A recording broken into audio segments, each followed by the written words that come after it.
เมื่อกู้ภัยไทยมาฮอดหน้าด่านมิตรภาพลาวไทยนึกว่าดาราช่อง7มาเยี่ยมยามประเทศลาวประชาชนมาจากใส่บ่ทราบฝ่ายป้าโถเกือบเป็นพันคนมายืนทรงมายืนขอบอกขอบใจกู้ภัยไทยฮอดหน้าด่านพุ่นน่ะสบายดี FC แฟนคลับเฮายังมาตามติดอีกคลิปนึงก็แล้วกันวังกี้นี่เฮาก็เห็นไปแล้วเนาะทุกตรอกซอกซอยมีเจ้าหน้าที่ลาวยืนควบคุมรถอยู่เนาะเพราะว่ามีการนำนครหลวงเวียงจันทน์การนำของแผงไส้สมบูรณ์เดินทางร่วมขบวนไปนำบาทนี้จะพาทุกคนไปชมภาพบรรยากาศอยู่ที่หน้าด่านฝั่งลาวพวกเจ้าฮู้บ่สาวทำงานอยู่หั่นสาวเจ้าหน้าที่ตำรวจสาวเอียงเกาะเขาเอิ้นว่าสาวผ้าศอกสาวผ้าสีแล้วทั้งพี่น้องลาวพี่น้องไทยผู้กำลังจะข้ามด่านมาเห็นกู้ภัยลาวไทยอยู่หน้าด่านโอ้ยทิมพาสปอร์ตแลนด์เขามาขอถ่ายรูปถ่ายห้อยอึกกระทึกคึกโค้งซึ่งค่อยกล้าการันตีว่าแม้แต่กระทั่งดาราไทยมายังคนบ่แออัดคนบ่หลายขนาดนี้ทั้งเจ้าหน้าที่ตำรวจอยู่ทั้งด่านก็เปิดทางให้ช่วยเหลือทำเอกสารและขอถ่ายรูปกันป๊าดโทนี่คือมดคำสิเว้าแม่ทุกคนเว้าหลายก็เว้าบ่ได้ทุกคนจำบ่เชื่อให้ทุกคนไปชมคลิปนี้สากลขออนุญาตเจ้าของคลิปเป็นกู้ภัยหนึ่งของประเทศลาวเดี๋ยวจะใส่ซื้อให้เด้อฝากทุกคนไปกดติดตามกู้ภัยตัวนี้ในอยู่ทั้งนครหลวงเวียงจันทน์เอาส้มแล้วเป็นจังไดมีคำคิดคำเห็นแนวใดส่งข่าวมาได้ทางใต้คอมเมนต์ไปส้มพร้อมกันเลย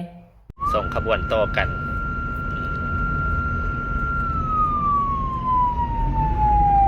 กันเนาะทางทีมงานฝั่งไทยเพิ่นจะอยู่ในรถบัส3 คันครับรถบัส3 คันในก็เดียวเข้าด่านไปแล้วไอ้น้องเพิ่นก็มาโบกรถให้เนาะ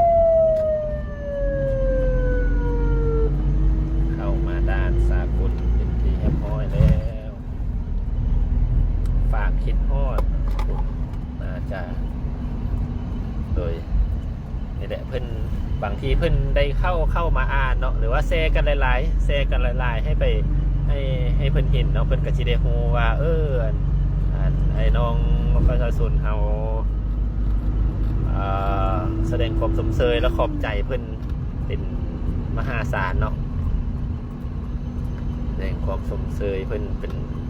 อย่างมหาศาลเพิ่นก็สิมาเห็นเนาะให้เพิ่นมาเห็นก็ยิ่งเป็นการดี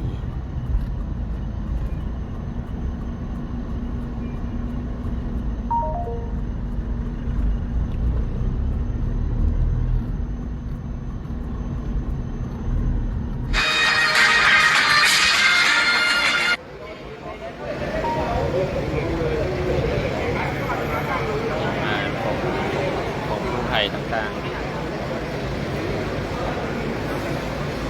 ไทย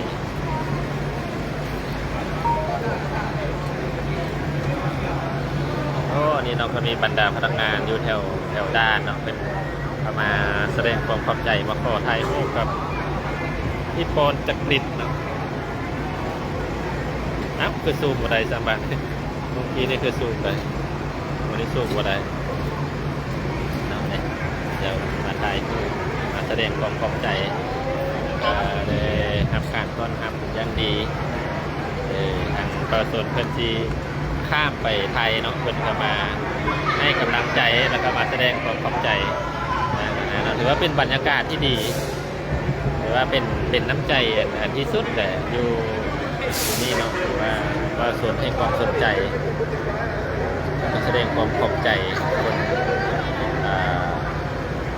ผู้ภัยไทยแล้วก็สังคมไทยอย่างสุดซึ้ง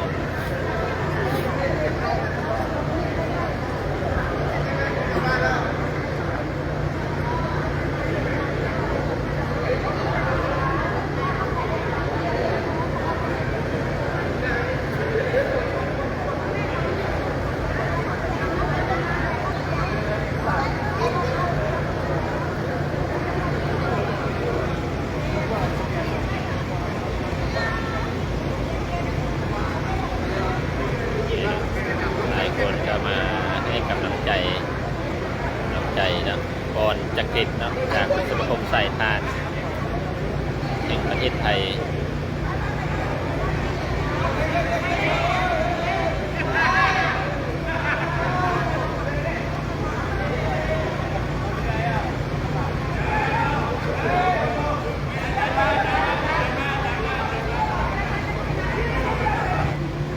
ให้กำลังใจเรา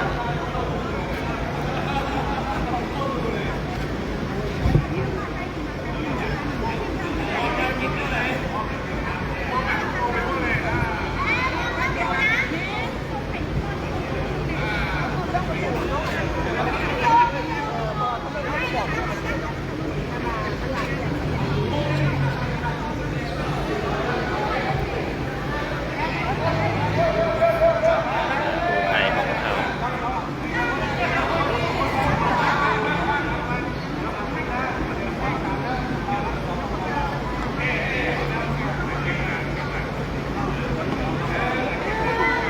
ขอมาแสดงความยินดีกับเพื่อน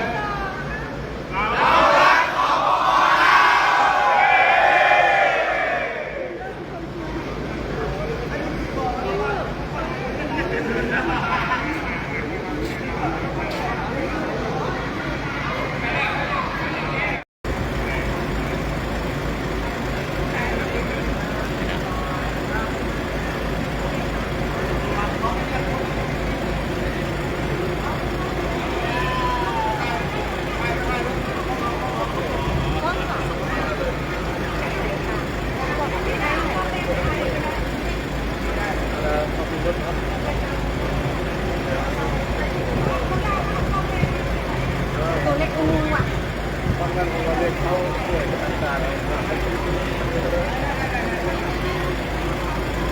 สมเสยเพิ่น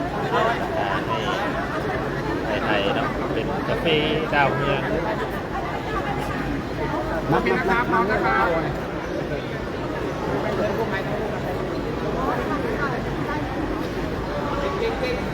เขาเรียกผู้ไว้มาถ่ายรูป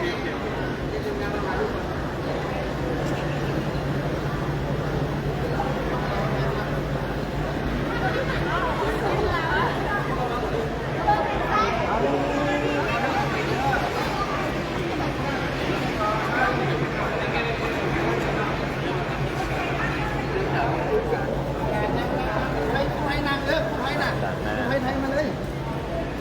ผู้ให้ไทยมาเลยผู้ให้เขา